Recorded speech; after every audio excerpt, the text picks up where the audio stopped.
শীতের সময় যে মেলাগুলো হয় এই মেলাগুলো আমার কাছে একটা উৎসবের মতো লাগে। আমি গিয়েছিলাম আমার এরিয়াতে হওয়া একটা মেলা ঘুরতে। আজকে সেসব কিছুই আপনাদের সাথে শেয়ার করব। নতুন বছরে আজকে আমার প্রথম ডেইলি ব্লগ শেয়ার করছি, আশা করছি আপনাদের কাছে ভালো লাগবে। সো হ্যালো এভরিওয়ান, আসসালামু আলাইকুম। ব্লগটা একদম সকাল থেকে শুরু করেছি। সকালটা শুরুই হচ্ছে এক কাপ নিজের জন্য চা বানিয়ে নিয়ে। আজকে আমি একদমই ফাঁকিবাজি একটা নাস্তা করে নিব। প্রথমে চা বানিয়ে নিয়েছি। ঘুম থেকে উঠেই আগে বারান্দাতে একটু উকি দিলাম আজকের ওয়েদারটা দেখার জন্য। আজকে বেশ ভালোই ঠান্ডা পড়েছে, সূর্যের কোনো দেখা নেই, তাই একদম চটজলদি করে নাস্তা সেরে নিব। এখানে আমি বাকরখানি নিয়েছি আর দুধ চা খেয়ে নিচ্ছি। যেদিন না আমার অনেক আলসামি লাগে সেদিন আমি একদম শর্টকাট কিছু ব্রেকফাস্ট করে নিই, কারণ ব্রেকফাস্টটা বানাতে আমার খুব একটা ভালো লাগে না। তারপরে আমি একটু আমার গাছের পরিচর্যা করব। এখানে আমার অ্যাগ্লোনিমা যে গাছটা আছে সেটা খুব সুন্দর করে পাতাগুলো ধুয়ে তারপরে মুছে নিব। কিছুক্ষণ বেলকনিতে রেখে তারপরে ইনডোরে রেখে দিয়েছিলাম গাছটাকে। এখানে কিছু রজনীগন্ধার স্টিক ছিল, তো সেটা একদম মরে ঝরে পড়ে যাচ্ছে ফুলগুলোকে, তো এগুলোকেও সরিয়ে ফেলবো। তার সাথে একটা গোলাপ দেখলাম বেশ তাজা আছে ভালোই, আর দুইটা গোলাপ একটু কেমন শুকিয়ে গিয়েছে। তো এই ফ্লাওয়ারগুলোকে আমি ফেলবো না, এগুলোর যে পাতাটা আছে ফুলের পাতাটা আমি খুব সুন্দর করে ড্রাই করে রেখে দিব, কারণ এগুলো বিভিন্ন ডিআইওয়াই এর কাজে আমি ইউজ করতে পারবো। আর্টিফিশিয়াল যে কোনো গাছের থেকে আমার কাছে কিন্তু ন্যাচারাল গাছ দিয়ে ঘর সাজাতে বেশি ভালো লাগে।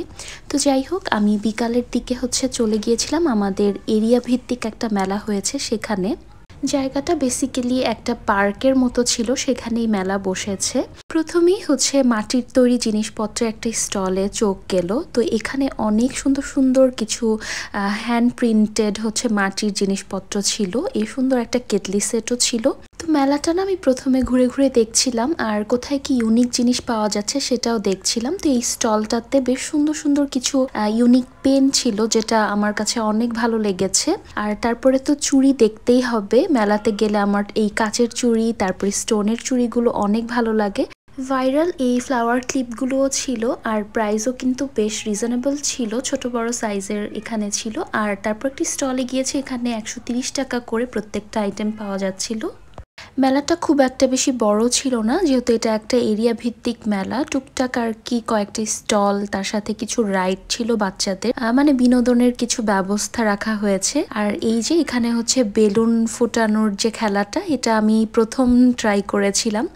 আর তারপরে এখানে নাগরদোলা ছিল, তারপরে দোলনা ছিল, ছোট বড় সবার বিনোদনের ব্যবস্থায় আর কি মেলাতে রাখা হয়েছে। আর তারপরে তো মেলা মানেই মজার মজার সব খাওয়া দাওয়া। গরম গরম জিলাপি ভাজা হচ্ছিল, তো আমরা গরম গরম জিলাপি খেয়ে নিয়েছিলাম। তারপরে মেলা থেকে চলে আসি। মেলা থেকে একদমই সামান্য কিছু কেনাকাটা করেছি, সেটা একটু আপনাদের সাথে শেয়ার করছি। প্রথমেই এই কিউট বাটারফ্লাই একটা পেন নিয়ে নিয়েছি।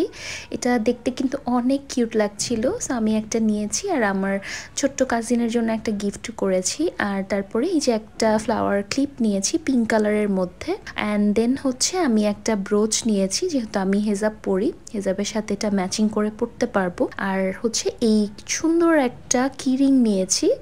আর লাস্টলি দুইটা চামচ নিয়েছিলাম গোল্ডেন কালারের মধ্যে। তো আজকের ভিডিওটা কেমন লাগলো অবশ্যই আমাকে কমেন্ট করে জানাবেন। আল্লাহ হাফেজ, আসসালামু আলাইকুম।